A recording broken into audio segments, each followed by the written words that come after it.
Thank you. I'm so happy, very, very happy okuranga mwena mulyaha. Nsanyusa obbala babannange. Mwebale kumperekerako. Thank you so much for being part of my journey. Kakati sigenda kwogera batumwe ngambe ribeti. Luganda. Tugambire Luganda. Anyway. Ntwako mixing. Yeah. Nyenda tuchenga tugambire mu Luganda. Ebyokugamba tinyine bingi nimanye ebibuuzo bingi. Ebintu bigendo mission bingi, ebibuuzo mwina bingi, abagala ebubadde mu mbuuza bibadde bingi ate nga kinkakatako obaddamu. Sigenda kulwawo genda tuukira ku nsonga. Sho gyeri oba teriyo? Si ensonga bannange?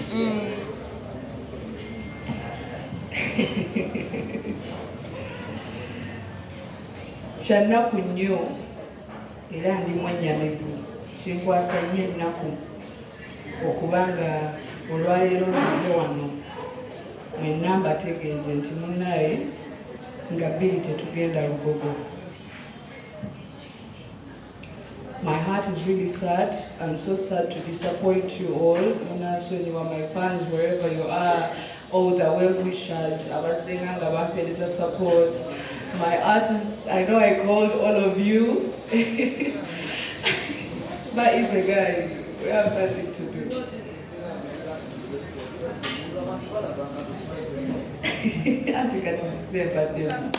Calm down.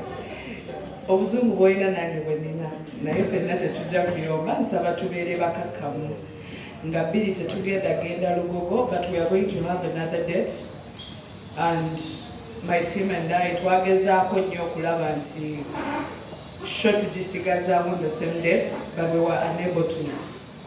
Bingi ebyali birina okukolebwa enneetegeka twali tetwetegese bulungi. A lot was going on. Ebimu mwabiraba, ebimu mubadde temubimanyi. So we felt like mukana akadde bwe twewaliriza omanye ennyimba mwokinyigirize nnyo gireeta omusaayi. So we did not want to do that. Netugamba, let us have another day. Ladies and gentlemen, on the 19th of September, we are going to be at Lugogo Cricket Oval.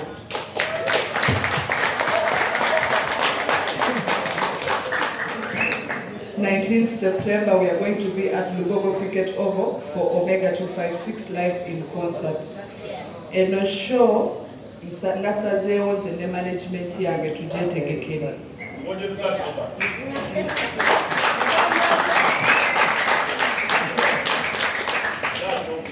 Era it is Diagram Evolution presents Omega 256 live in concert. Diagram Evolution in management yange gyembadde ekola nayo for 4 years. So twasazeewo ne tugamba ebyabaddewo, we are not going to cry over split milk. Let us just tukite tugende mu maaso. So 19th September we are going to be at Lugogo Cricket Oval. Tubasaba the well-wishers mutuwagire wonna w'osobodde, tetulina nnyo, tetulina kingi, but we are going to try and do what we can. And this is how we have started our journey. So tubasaba, my artists, thank you so much for coming. Posha, Lady Mariam, Uncle Buddy,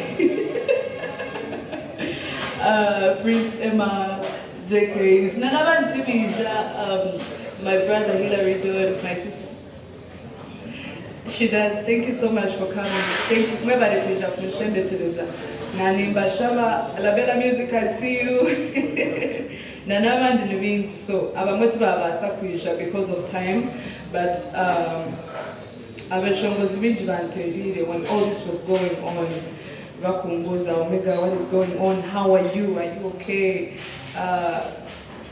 Ekyasinze okunyumira n'okunkwasa ennaku n'okummumya ate bemulabanga abannwana ate badde bampandiikira nga bammumya nga baŋŋamba guma, it is going to be okay. Ate nga nzikiriza kino kyabaddewo lwa nsonga Katonda bw'atyo bwe yagera nti kyalina obba. That is how it happened. Tetugenda kyesibako nnyo wabula tugendagenda bugenzi mu maaso.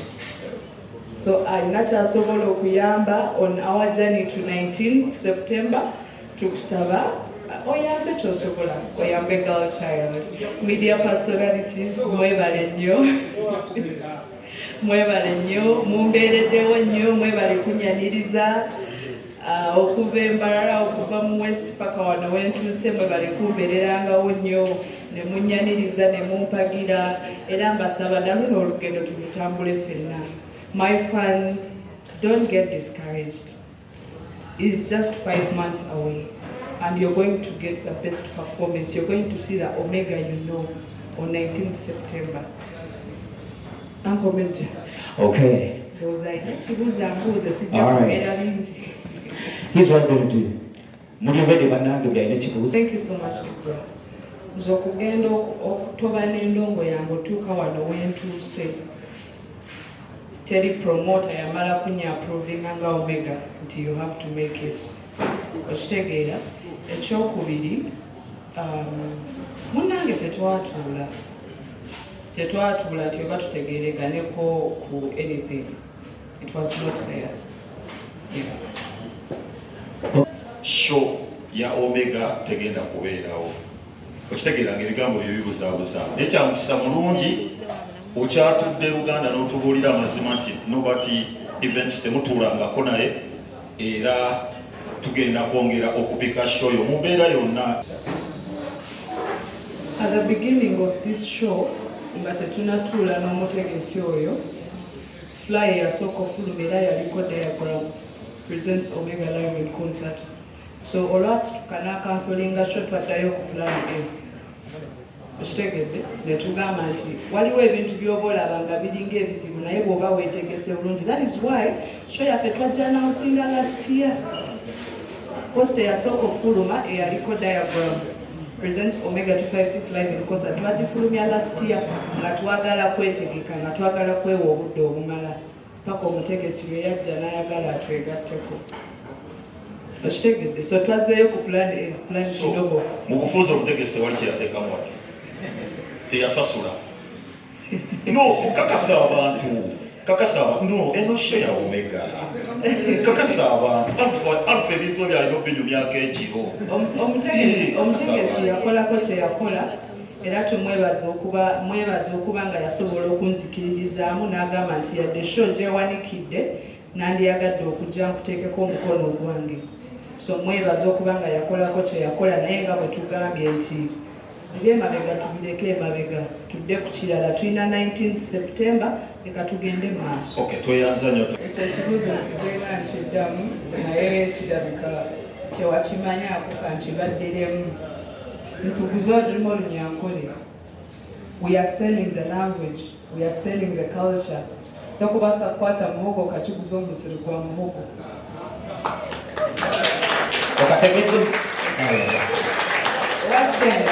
In the west abantu bakatukunda abatu embracing abatu supporting abajiraho batusya, so we can push it more and that is one way we can do it.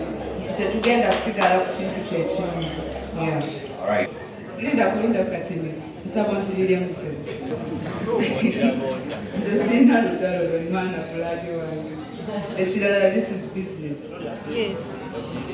Okitegedde, it is business. Thank you. Kyokola oyina ekikuyisaawo kyokola.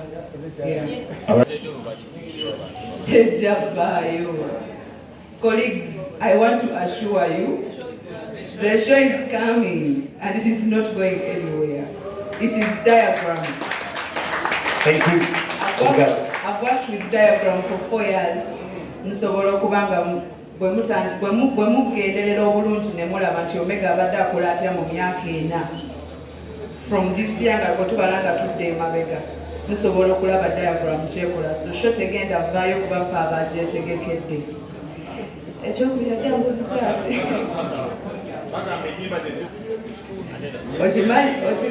okimanyi nti waliwo abayimbi be mujja ebweru ne mutegeka eno nga balina akayimba kamu. Webale. Okay, another question, real quick. Ambassador, mbakakasizza obulungi ne mbagamba nti eno show ya diagram. Ekigambo kyange sigenda kikyusa. Era from today up to the end. Mpaka nga 20th September, nga tuvudde mu show. It is going to be Diagram Evolution presents Omega 256 live in concert. Lwaki era show Omega agigalenga azzeemu ekibuuzo kyange. Simanyi lwaki agamba show bbiri ng'alina sente z'alina ezisukka mu za tickets bbiri. Kafunera abonza omwasembayo. Nga temunnambuuza kibuuzo kirala. Omala kulanga ekintu ne bagula. Tebagenda kugula atoolange. Bw'oba olina ky'otunda omala kulanga abantu ne bakimanya ne bagula. But you don't wait for people to buy, then you advertise.